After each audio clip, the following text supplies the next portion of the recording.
आणि जर वरिष्ठ अधिकाऱ्याच्या अभयाने ही चौकशी पारदर्शकपणे पार पडत नसेल तर त्या वरिष्ठ अधिकाऱ्याला निलंबित करणार आहात का? आणि चौकशी होईपर्यंत या अधिकाऱ्यांना आपण निलंबित करणार आहात का? सर्व राज्याचं लक्ष या उत्तरावर आहे। आपण जर गुटखा बंदीला आळा घालायचा असेल तर अधिकाऱ्याला पाठीशी घालू नये आणि चुकीचं उत्तर आमदारांना दिल्याबद्दल या उत्तर देणाऱ्यावर सुद्धा कारवाई करणार आहात का?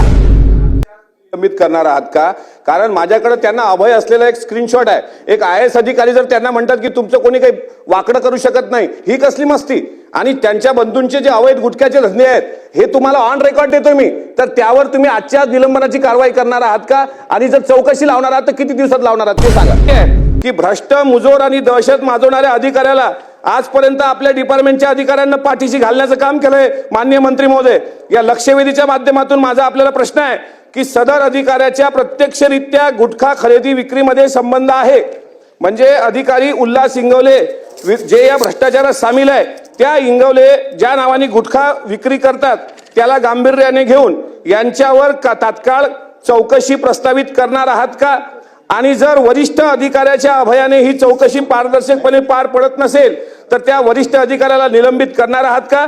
आणि चौकशी होईपर्यंत या अधिकाऱ्यांना आपण निलंबित करणार आहात का? सर्व राज्याचं लक्ष या उत्तरावर आहे। आपण जर गुटखा बंदीला आळा घालायचा असेल तर अधिकाऱ्याला पाठीशी घालू नये आणि चुकीचं उत्तर आमदारांना दिल्याबद्दल या उत्तर देणाऱ्यावर सुद्धा कारवाई करणार आहात का?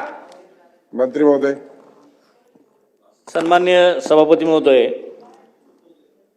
गुटखा विक्री ही अतिशय महाराष्ट्रातली आता सध्याची अगदी ऐरणीवरची बाब आहे।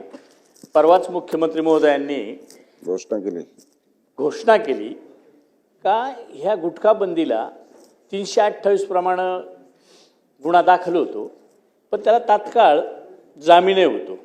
आणि म्हणून दिवसेंदिवस तक्रारी म्हणा किंवा शाळांच्या आवारात, कॉलेजांच्या आवारातमध्ये गुटखा असेल, तंबाखू असेल किंवा त्या कुत्ता गोळींसारखे वेगवेगळे नशेचे प्रकार त्या ठिकाणी विक्री होते, परंतु कायद्याचा धाकच नसल्यामुळे मुख्यमंत्री महोदयांचं मी मनापासून आभार मानेल, महाराष्ट्राच्या जनतेच्या वतीनं आभार मानेल। कारण गुटखा हा किती घातक आहे या बाबतीत आपल्याला काय त्याचा जीन्सवर कसा परिणाम होतो, कॅन्सर कसा होतो, ह्या सगळ्या बाबी आहेत। आणि म्हणून सदस्यांच्या मताशी जरी मी सहमत असेल तर त्यांनी या ठिकाणी अधिकाऱ्यांचं जे काही नाव घेतलं, आपण लक्षवेधीत जे काही विचारले तर आपण सांगितलं राज्याच्या अन्न औषध प्रशासन मुख्यालयातील सहआयुक्त अन्न यांनी गैरमार्गाने कोट्यावधी रुपयांचा केलेला भ्रष्टाचार माया ऑक्टोबर 25 मध्ये, पण तो 25चा विषय नाही आहे, तसा तो 2023 साली हा प्रकार घडलेला होता।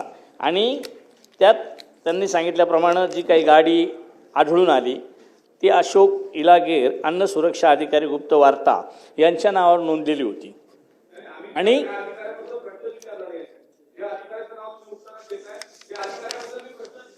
नाही आपण मंत्री उत्तर देतात बसा। तर त्या संदर्भात त्यांनी सांगितलेलं त्यांच्या गाडीत 3,42,00,000 रुपये वगैरे सापडली। ही गोष्ट पुणे पोलीस गुन्हा शाखेने दिनांक 8/5/23 रोजी सोलापूर पुणे महामार्गावरील द्राक्ष संशोधन केंद्र त्या भ्रष्ट अधिकारी किंवा ह्या अधिकाऱ्याचा त्याच्यात विभागीय चौकशी समिती नेमून जर ते दोषी असतील तर त्यांच्यावर कार्यवाही केली जाईल। निलंबित करणार आहात का? कारण माझ्याकडे त्यांना अभय असलेला एक स्क्रीनशॉट आहे। एक IAS अधिकारी जर त्यांना म्हणतात की तुमचं कोणी काही वाकडं करू शकत नाही, ही कसली मस्ती?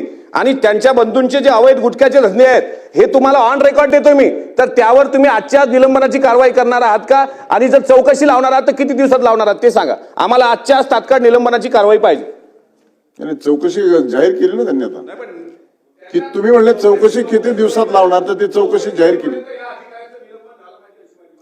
मंत्री महोदय। सन्माननीय सभापती महोदय, मी तेच म्हणतो का थेट चौकशी शिवाय एखाद्यावर एवढी मोठी कार्यवाही करणं, कारण त्यांनी जे काही पुरावे जे दिलेत किंवा ते आपल्यामार्फत देणार आहेत त्याचा अभ्यास करून त्याच्यावरही चौकशी करून जर त्याच्याशी त्यांचा संबंध असेल तर निश्चित त्यांना निलंबन केलं जाईल, पण चौकशीनंतर। वेगवान घडामोडी पाहण्यासाठी आमच्या चॅनलला लाईक व सबस्क्राईब करायला विसरू नका।